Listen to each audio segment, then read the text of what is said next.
जय भीम, नमो बुद्धाय। Equality news में मैं शैला आप सभी का स्वागत करती हूँ। आइए देखते हैं इक्वालिटी न्यूज बुलेटिन में कुछ प्रमुख खबरें। आज की सबसे बड़ी खबर, तमिलनाडु के कुन्नूर में वायुसेना का एक हेलीकॉप्टर दुर्घटनाग्रस्त हो गया। इसमें chief of defence staff general Bipin Rawat अपने स्टाफ, सेना के उच्च अधिकारियों और परिवार के सदस्यों के साथ सवार थे। हेलीकॉप्टर के अंदर 2 पायलट मिलकर कुल 14 लोग सवार थे। मौके पर मौजूद लोगों ने मलबे में से 2 शव निकाले हैं। इस दौरान 80% तक जले हुए शव निकाले गए। साथ ही 14 लोगों की मृत्यु हो गई है। जनरल बिपिन रावत के साथ उनकी पत्नी की भी मृत्यु हो गई है। हादसा तमिलनाडु के नीलगिरी जिले में हुआ। कोयम्बटूर और सुलूर के बीच हेलीकॉप्टर दुर्घटनाग्रस्त हो गया। सुलूर से इस हेलीकॉप्टर ने उड़ान भरी थी। वायुसेना ने हादसे की जांच के आदेश दिए हैं। बताया जा रहा है कि सीडीएस जनरल बिपिन रावत और उनकी पत्नी एक कार्यक्रम में हिस्सा लेकर दिल्ली लौट रहे थे। तभी एयरफोर्स का MI-17 V5 हेलीकॉप्टर नीलगिरी के जंगली इलाके में क्रैश कर गया। बताया जा रहा है कि 3 लोगों को मलबे से निकाला जा चुका है। कार्यक्रम ऊटी के वेलिंगटन में आयोजित किया गया था। उनकी पत्नी मधुलिका रावत, उनकी सुरक्षा में तैनात 5 कमांडो और निजी सुरक्षाकर्मी एवं ब्रिगेडियर और साथ ही लेफ्टिनेंट कर्नल भी हेलीकॉप्टर में सवार थे। सीडीएस को कुन्नूर पहुंचने के बाद दिल्ली रवाना होना था। अब तक सामने आई जानकारी के मुताबिक मलबे में से 2 शव निकाले गए हैं, जो 80% तक जल चुके हैं। बताया जा रहा है कि कुछ शव पहाड़ी इलाके के नीचे भी मौजूद है। उनकी पहचान की जा रही है। अब तक 3 लोगों को बचाया जा चुका है। इनमें से 2 की हालत बहुत ही गंभीर बताई जा रही है। हेलीकॉप्टर क्रैश के बाद जनरल रावत को घायल हालात में अस्पताल में भर्ती कराया गया था, जहां उन्होंने जिंदगी को अलविदा कह दिया। Chief of defence staff general Bipin Rawat और उनकी पत्नी मधुलिका रावत का भी निधन हो गया है। वायुसेना ने ट्वीट कर इसकी जानकारी दी है। वायुसेना ने कहा है कि 14 में से 13 लोगों की मौत हुई है। ग्रुप कैप्टन वरुण सिंह का इलाज चल रहा है। Bureau report, equality news. 7 दिसंबर को नई दिल्ली में कमरतोड़ महंगाई के खिलाफ कांग्रेस की ओर से संसद घेराव महारैली का आयोजन किया गया, जिसमें एक से बढ़कर एक कांग्रेस प्रवक्ता ने भाजपा की खामियां गिनाते हुए भाजपा सरकार पर प्रहार किया। जहां प्रवक्ता ने भाजपा पर तंज कसते हुए दलित वर्ग और बाबा साहब के दिए हुए संविधान को बचाने की बात करते हुए कहा कि यदि बाबा साहब के संविधान को बचाना चाहते हो और आरक्षण को बचाना चाहते हो तो जल्द से जल्द कांग्रेस के साथ खड़े हो जाना चाहिए। इसी में आपका भला है। हम से निकल तो रहे हैं, लेकिन जितनी जल्दी ये बहुजनी धारा के बाहर निकल करके कांग्रेस के साथ में खड़े हो, उतना ही इनका भला है। अगर बाबा साहब डॉक्टर अम्बेडकर के संविधान को बचाना चाहते हैं, आरक्षण को बचाना चाहते हैं, तो मैं अक्सर दलित समाज से कहता हूँ, शायद कांग्रेस को आपकी इतनी जरूरत इस समय नहीं है जितना आपको। अलका बहन, ये हमारी लड़ाई अभी अधूरी है। हमें वापस बैठ को वही ले जाना है 30 से 20% का जो शीला जी छोड़ कर गई। इन्होंने दिल्ली को नशे की दिल्ली बना दिया है। मैं आप सभी को कहूंगी, 272 नगर निगम सीटों पर अरविंद केजरीवाल हर नगर निगम में 2-2 शराब के ठेके खोल रहा है। मैं आपसे कहूंगी कांग्रेस के लोगों को। दिल्ली से शिवानी स्वरूप, इक्वालिटी न्यूज के लिए। प्रधानमंत्री नरेंद्र मोदी गोरखपुर में मंगलवार की रैली में शामिल होने आए थे। इस दौरान पूरी प्रशासन अपने कार्यों को छोड़कर मोदी बंदोबस्त में जुट गए, जिसका खामियाजा एक मां को झेलना पड़ा। इस घटना का वीडियो वायरल हो रहा है। गोरखपुर में प्रधानमंत्री के आने से एक मां कैसे लाचार हुई, देखिए वायरल वीडियो। गोरखपुर में प्रधानमंत्री के काफिले के कारण लगे जाम में फंसी एम्बुलेंस में एक बच्ची जीवन और मौत से जूझ रही थी और मां किसी तरह अपनी बच्ची को बचाने के लिए गुहार लगा रही थी। लेकिन इस रोड पर ट्रैफिक पुलिस तक नहीं थे जो इस जाम से केवल एम्बुलेंस को निकाल सके। से भी फंसा हुआ है और इसमें एक छोटी सी बच्ची है, बहुत सीरियस कंडीशन है। क्या हुआ है आपकी बेटी को? एक्सीडेंट केस है, बहुत तबीयत सीरियस है, बहुत सीरियस तबीयत है। आप देखिए एम्बुलेंस फंसी हुई है प्रधानमंत्री की रैली में और इसको निकालिए भाई, थोड़ा जगह दीजिए आप लोग। ट्रैफिक पुलिस भी यहाँ नहीं है, यहाँ ट्रैफिक पुलिस बिल्कुल नहीं है। एम्बुलेंस में तबीयत बहुत सीरियस है, बहुत ज्यादा सीरियस तबीयत है, लेकिन कोई मदद करने वाला नहीं है, कोई नहीं है। कैसे गाड़ी को निकाला जाए, आप देख सकते हैं किस तरह से बुरी तरह से एम्बुलेंस फंसी हुई है। नेशनल दस्तक के एक पत्रकार ने यह वीडियो जब पोस्ट किया तब इस बात का पता चला। 2 मिनट की वीडियो में खलबली मच गई, लेकिन इस वीडियो को शेयर करने के बाद योगी सरकार उस अनमोल प्रीतम पत्रकार को खोजने में लगी है और उन्हें पुलिस प्रशासन द्वारा परेशान किए जाने का भी खुलासा हुआ है। कहा जा रहा है कि ओमिक्रॉन वायरस के नाम पर सभी स्कूल और कार्यालय बंद करने के बावजूद इतनी बड़ी भीड़ को जुटाने में योगी सरकार ने कोई कसर नहीं छोड़ी, लेकिन सभी को घर में भी नहीं रहने दिया गया। उनको भी मीटिंग में शामिल होने को कहा गया। यह भी पता चला कि कुछ मजदूर महिलाएं अपनी मजदूरी छोड़ कुछ रुपयों की लालच से इस रैली में नारा लगाने गोरखपुर पहुंच गई। के कहना है कि तू कामे पर जवाब दे दा, तू चला जा नारा लगाओ तो के 400 रुपया एक के धोती दे। कौन पार्टी डाल? मोदी का।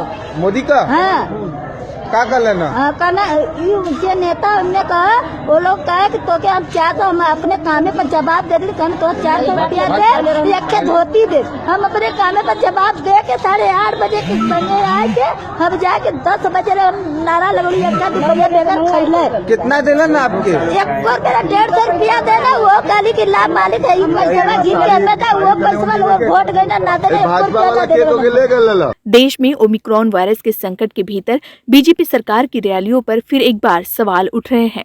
गोरखपुर, उत्तर प्रदेश से राम सिंह गौतम, इक्वालिटी न्यूज के लिए। मध्य प्रदेश में 6 दिसंबर को राष्ट्र निर्माता बाबा साहब डॉक्टर अंबेडकर का महापरिनिर्वाण दिवस मनाया गया। इसके उपलक्ष्य में बालाघाट जिले के विभिन्न क्षेत्रों, तहसील एवं गांव में विभिन्न कार्यक्रम और संगोष्ठियां आयोजित की गई। कार्यक्रमों में बहुजन समाज एवं विभिन्न संगठनों की बड़ी संख्या में भागीदारी रही। सभी ने बाबा साहब को नम आंखों से श्रद्धांजलि दी। बहुजन युवाओं को बाबा साहब रचित संविधान एवं बाबा साहब के साहित्य से प्रेरणा लेकर बहुजन हित में प्रयासरत रहने हेतु समाज को प्रेरित किया गया।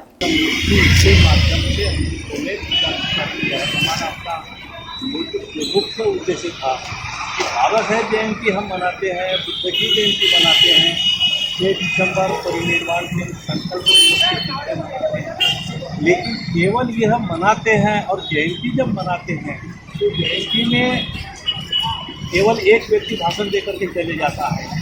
सुनने वाले के मन में अगर कोई बात रही, शंका रही तो समाधान नहीं होता है। जब समाधान नहीं होता, वो शंका में रहता है तो वो आगे नहीं बढ़ता है। तो इस उद्देश्य से हमने पारिवारिक किया और जगह जगह जो पारिवारिक संस्कृति का काम चलते रहा, आज देश भर चल रही है। और बालाघाट जिले में तो अभी इतना नहीं है बालाघाट जिले में, लेकिन और अन्य जगहों में मिलिंद व्यवस्था से पारिवारिक यहाँ पर अभी मैं सोच रहा हूँ कि यहाँ शुरू करूँ, लेकिन आदिवासियों को डॉक्टर बाबा साहब अम्बेडकर के 65वें महापरिनिर्वाण दिवस के अवसर पर श्रद्धापूर्ण श्रद्धांजलि अर्पित करते हुए मैं कहता हूँ कि बाबा साहब अम्बेडकर ने जो सपना देखा था वह सपना आगे नहीं बढ़ पा रहा है। कारण है कि लोग जो है अपने परिवार और अपने घरों के प्रति ज़्यादा रुझान रखते हैं। बाबा साहब ने अपने देश के नागरिकों को, अपने पढ़े लिखे लोगों को कहा था कि मैंने अथक प्रयास करते हुए सारा जीवन खून पसीना बहाते हुए। सोनभद्र के रायपुर थाना क्षेत्र के एक गांव में मानवता को शर्मसार कर देने वाला मामला सामने आया है। मामले में एक वीडियो भी तेजी से वायरल हो रहा है, जिसमें दबंगों द्वारा अर्धनग्न अवस्था में एक महिला को नहाते समय ही मारना शुरू किया गया और खींचते हुए पूरे गांव में घुमाकर बुरी तरह से पीटा गया। मामले में पुलिस ने एक आरोपी को गिरफ्तार किया है, जबकि अन्य की तलाश जारी है। पीड़ित महिला मानसिक रूप से विक्षिप्त बताई गई है। बताया गया है कि उक्त महिला ने गांव के एक व्यक्ति के पुआल में बीती रात आग लगा दी थी। इससे पूरा पुआल जल गया था। इसकी जानकारी होने पर पुआल का मालिक अपने साथियों संग महिला को ढूंढने लगा। ढूंढते ढूंढते वह गांव के बाहर नदी किनारे पहुंच गया। वहां महिला स्नान कर रही थी और अर्धनग्न स्थिति में थी। पुआल मालिक ने महिला को उसी हाल में अपने साथियों संग पीटते हुए गाँव में ले आया। इस दौरान कुछ लोगों ने वीडियो भी बनाया। मंगलवार की शाम को इस घटना की जानकारी एसपी को हुई तो उन्होंने रायपुर थाना प्रभारी को फौरन कार्रवाई के निर्देश दिए। एसपी नक्सल ने बताया कि इस संबंध में एक वीडियो सामने आया है। पूरा घटनाक्रम बेहद ही निंदनीय है। अभी तक 4 आरोपियों का नाम प्रकाश में आया है। इसमें 2 को गिरफ्तार कर लिया गया है, बाकी की तलाश की जा रही है। ये ग्राम बेनूपुर, थाना महुआइमा की घटना है। दिनांक 30/11/2021 को पुलिस को यह सूचना प्राप्त हुई थी कि एक लड़की घर से खेलने के बहाने चली गई है। इस पर तत्काल वादे की तहरीर पर 363 का मुकदमा कायम किया गया था। दिनांक 5/12/2021 को उसी लड़की का शव झाड़ियों के पास मिला था। इस पर तत्काल पुलिस द्वारा घटना का निरीक्षण स्थल किया गया। फील्ड यूनिट और डॉग स्क्वाड से कुछ महत्वपूर्ण साक्ष्य जुटाए गए और आज उसी घटना का खुलासा हो रहा है। नामजद अभियुक्त बच्चा लाल ने घटना को कबूला और उसने यह बताया कि रोज़ के आपस में उनके विवाद होते थे, इसीलिए नशे की हालत में उसने लड़की का गला दबाकर हत्या कर दी गई है और आवश्यक विधिक कार्रवाई की जा रही है। गौरतलब है कि इस मामले की जानकारी जब ग्राम प्रधान को हुई तो उन्होंने इस घोर निंदनीय कार्य की सूचना पुलिस को न देकर मामले को दबाने में लग गए। सूत्रों का कहना है कि इस मामले में उक्त महिला के परिवार से प्रधान की सहमति से 3500 रुपए जुर्माना लेकर मामले को दबा दिया गया। इसकी सूचना जैसे ही पुलिस मुख्यालय को हुई वैसे ही सनसनी फैल गई। पुलिस एवं खुफिया तंत्र सक्रिय हो गए। इस संबंध में जब ग्राम प्रधान रजत अली से संपर्क किया गया तो उन्होंने बताया कि हमने मामले में सुलह समझौता कर दिया है। बहरहाल दबंगों द्वारा इस घटना को अंजाम देना बहुत ही निंदनीय है। दबंगों द्वारा महिला पर हुए इस दुर्व्यवहार और हमले की वारदात स्तब्ध करने वाली है। आज भी दबंग अपराधी मनमानी कर रहे हैं और सरकार खामोश तमाशा देख रही है, जिससे कई सवाल निर्माण हो रहे हैं। आखिर हालात कब सुधरेंगे? हम तो बस पीड़ित परिवार के प्रति संवेदना दिखाकर दोषियों पर कार्रवाई की मांग ही कर सकते हैं। पुलिस को सूचना प्राप्त हुई कि थाना रायपुर अंतर्गत ग्राम चौखड़ा में परसों दिनांक 5 दिसंबर को सुबह 10:30 बजे एक महिला के साथ मारपीट की गई है तथा इस संबंध में वीडियो भी वायरल हुआ है। इस संबंध में आज शाम को ही तत्काल पुलिस मौके पर पहुंची। जांच की गई। जांच में पाया गया कि दो पक्षों में पुआल जलाने को लेकर मारपीट हुई थी। इस संबंध में सुसंगत धाराओं में मुकदमा दर्ज कर लिया गया है। 2 अभियुक्त गिरफ्तार कर लिए गए हैं। बाकी अभियुक्तों की पहचान हो चुकी है, उनकी गिरफ्तारी का प्रयास जारी है। घटनास्थल का निरीक्षण सीओ मेरे तथा उच्च अधिकारी द्वारा किया जा चुका है। अग्रिम कार्रवाई की जा रही है। छत्तीसगढ़ से संवाददाता इक्वालिटी न्यूज के लिए। उत्तर प्रदेश स्थित हमीरपुर में 5 माह पूर्व युवक की संदिग्ध परिस्थितियों में हुई मौत के चलते मृतक के परिजनों ने और स्थानीय कुछ महिलाओं ने रास्ते को जाम कर दिया, साथ ही प्रदर्शन किया। प्रदर्शन के दौरान महिलाओं ने वाहनों पर लाठियां भी चलाई। यूपी स्थित हमीरपुर से एक चौंकाने वाली घटना सामने आई है, जहां पर मृतक के परिजनों ने ये दावा किया है कि संबंधित व्यक्ति की मौत नैसर्गिक नहीं तो उसे जहर देकर मारा गया था। इसी मामले को लेकर परिजन और कुछ साथियों ने मिलकर हमीरपुर स्थित रास्ते पर चक्का जाम किया। वही अपनी मांगों को लेकर थानेदार के सामने अड़ गई, जिस पर पुलिस ने भी सख्ती का प्रयोग किया और महिलाओं को रास्ते से हटाने तथा स्थिति सामान्य करने का प्रयास किया। परिजनों ने पुलिस पर कार्यवाही न करने का आरोप लगाया और कई घंटों बाद समझा बुझाकर पुलिस ने जाम खुलवा दिया। सदर कोतवाली के लक्ष्मीबाई चौराहे का ये मामला है। मांगे पूरी हो चाहिए। 5 महीना हो गए, पहले कोतवाली जाते हैं, हमको दुत्कारते हैं, कुत्ता तरह भगाते हैं कि तुम्हारे इतने काम में का। मैं कहती हूँ मेरे कोई नहीं है, मेरे इतने काम है, मुझे कौन कमा के खिलाएगा? तो कहते कमाओ खाओ जाके, मेरा इतने टाइम नहीं है तेरे पीछे लग जाऊँ। क्या हुआ था आपकी लड़की के साथ? जहर खिलाया है। क्या मांगे आप लोग की? हमारे हत्यारों की गिरफ्तारी करिए बस, और कोई मसला नहीं है। क्या हुआ था आपके भाई के साथ? जहर खिला के मारा गया है। 5 महीने बीत गए, कोई सुनवाई नहीं। कोतवाली जाओ तो भगाते हैं, बोलते इतना ही काम है का तुम्हारे पास? हमारे पास समय नहीं है बोलते हैं। यूपी हमीरपुर से ओम प्रकाश दोहरे की रिपोर्ट, इक्वालिटी न्यूज के लिए। दिल्ली के जंतर मंतर पर 28 नवंबर से अनिश्चितकालीन धरने पर बैठे ऑल सेंट्रल एग्जामिनेशन एवं यूपीएससी के छात्र 2 साल की शिथिलता की मांग कर रहे हैं। छात्रों का कहना है कि जब 2020 में कोरोना आया था तो सरकार ने बिना सोचे समझे पूरे देश में लॉकडाउन लगा दिया और छात्रों पर ध्यान नहीं दिया। वहीं कोविड पेंडेमिक की स्थिति ने पूरे छात्रों की पढ़ाई को किस कदर प्रभावित किया, इसके बारे में भी सरकार ने कुछ नहीं सोचा। आंदोलनकारी छात्रों का कहना है कि उन्हें पूरा भरोसा है कि सरकार छात्रों की मांग पूरी करेगी। यूपीएससी सिविल सर्विस के एस्पिरेंट हैं, जिनका लास्ट अटेम्प्ट था 2020-21 में, कोविड के 21 में। जो हमारे कोरोना वॉरियर्स थे, डॉक्टर्स थे, मीडिया पर्सन्स थे और जो पुलिस पर्सनल थे, जो सिविल डिफेंस में काम करने वाले लोग थे, ड्राइवर्स थे, एसेंशियल सर्विस प्रोवाइडर थे, लैब में काम करने वाले लोग थे। कोरोना टाइम पे इन्होंने अपनी जी जान लगा के 24 घंटे काम करा हुआ है। तो ये लोग यूपीएससी का एग्ज़ाम देते हैं तो इन यूपीएससी एग्जाम में इनके पास लॉकडाउन के कारण कोई भी टाइम नहीं मिल पाया। इन्होंने अपनी देश के लिए पूरी सेवा की, जी जान लगा दी, डॉक्टरों से जी जान लगा दी, मीडिया पर्सन ने अपनी जी जान लगा दी, बिना अपनी और अपनी फैमिली की परवाह करते हुए पूरी कोशिश करी कि हमारे देश में के लोग कम से कम इफेक्टेड हों कोरोना से। तो इन लोगों के लिए हम एक कंपेंसेटरी अटेम्प्ट की मांग कर रहे हैं, जिनका लास्ट अटेम्प्ट था यूपीएससी में और सेंट्रल गवर्नमेंट में। स्टूडेंट्स के लिए भी थोड़ा सा हम लोग को कंपनसेशन दे दिया जाए कि हम लोग को पेपर में फिर से मौका दिया जाए बैठने का, जिनकी एज खत्म हो गई है, लास्ट अटेम्प्ट था, जिनका अटेम्प्ट खत्म हो गया था। बस 2 ही चीज़ की वजह से हम रिक्वेस्ट करें गवर्नमेंट से। मैम, नई मुंबई के तुर्भे इलाके में मंगलवार को एक BMW कार के गोदाम में अचानक आग लग गई। इस घटना में किसी के झुलसने की सूचना नहीं है, लेकिन गोदाम में रखी 45 कारें जलकर राख हो गई। आग लगने के कारणों का पता नहीं चल सका है। महाराष्ट्र के नवी मुंबई में BMW के एक शोरूम में भीषण आग लगने से करीब 45 गाड़ियां जलकर राख हो गई। जानकारी के अनुसार यह आग नवी मुंबई के तुर्भे MIDC इलाके में लगी थी। अभी किसी भी तरह के जानमाल के नुकसान की खबर नहीं है। तस्वीरों से साफ तौर पर यह अंदाजा लगाया जा सकता है कि आग कितनी भीषण थी। आग लगने की सूचना तत्काल पुलिस और फायर डिपार्टमेंट को दी गई थी। सूचना पाकर पहुंचे दमकल कर्मी भी शुरुआती कुछ घंटों तक आग के सामने बेबस नजर आ रहे थे। हालांकि करीब 6 घंटे की कड़ी मशक्कत के बाद आग पर काबू पाया गया।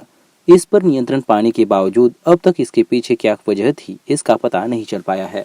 उत्तर प्रदेश के सिद्धार्थ नगर में पिरेला सुल्तान गांव में स्थित कन्या पूर्व माध्यमिक विद्यालय में पढ़ाई के दौरान विद्यालय में तैनात प्राधान्याध्यापक और सहायक अध्यापक के बीच मामूली बात को लेकर विवाद हो गया, जिस बीच कुछ छात्रों को भी चोटें आई, जिसके बाद अभिभावकों ने स्कूल में जाकर प्राधान्याध्यापक का विरोध करते हुए कार्रवाई की मांग की है।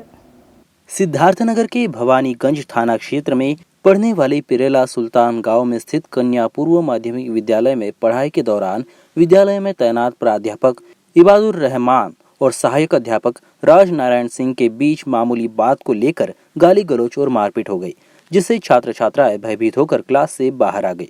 प्राध्यापक इबादुर रहमान ने छात्राओं व रसोइये को धमकी भी दी, जिसको लेकर छात्र छात्राओं के साथ अभिभावकों ने स्कूल में जाकर प्राध्यापक का विरोध करते हुए कार्रवाई की मांग की। छात्रा रोशनी ने बताया कि सहायक अध्यापक क्लास में पढ़ा रहे थे, तभी प्राध्यापक क्लास में आकर मारपीट करने लगे, मुझे भी चोट आई। पीड़ित अध्यापक राज नारायण सिंह ने बताया कि मामूली बात को लेकर प्राध्यापक आकर अचानक गाली गलौज करने लगे। विरोध करने पर मुझे लात घूंसों से मारा पीटा। सर पढ़ा रहे थे गणित, उस सर बैठे तुरंत, तो उसने इतना छोटा छोटा चाक था, इसीलिए सर को कहे ये चाक क्यों आए, तो इसीलिए सर जी कहे कि चाक से मैं नहीं लिख पाऊंगा, इसीलिए रहमानी सर जी इस पे हमला कर दिए। आपको भी चोट आई है? हाँ सर, मैं बचाने के चक्कर में मैं ऐसे छूट गई, बस उसका नाखून लग गया मेरे हाथ। मैं बच्चों को, कक्षा 7 के बच्चों को पढ़ा रहा था। उसी क्रम के दौरान इंचार्ज प्रधानाध्यापक श्री इबादुर रहमान आए, मेरे साथ अभद्र भाषा का प्रयोग करते हुए, गाली गलौज देते हुए, और जब हमने उनका विरोध किया इन चीज़ों का, तो उन्होंने आकर के मुझे अटैक किया, गला दबा करके मुंह पे और कलाम से घूंसों से हमें मारा है। तो बच्चे भयभीत होकर के क्लास से बाहर भागे और रसोइयों को बुलाकर तब रसोइयों ने उनको खींचा हमसे। इक्वालिटी न्यूज़ बुलेटिन में अभी के लिए बस इतना ही। खबरों की अधिक जानकारी के लिए आज ही इक्वालिटी सिनेमा ऐप को डाउनलोड करें और सब्सक्राइब करना ना भूलें। जय भीम, नमो बुद्धाय।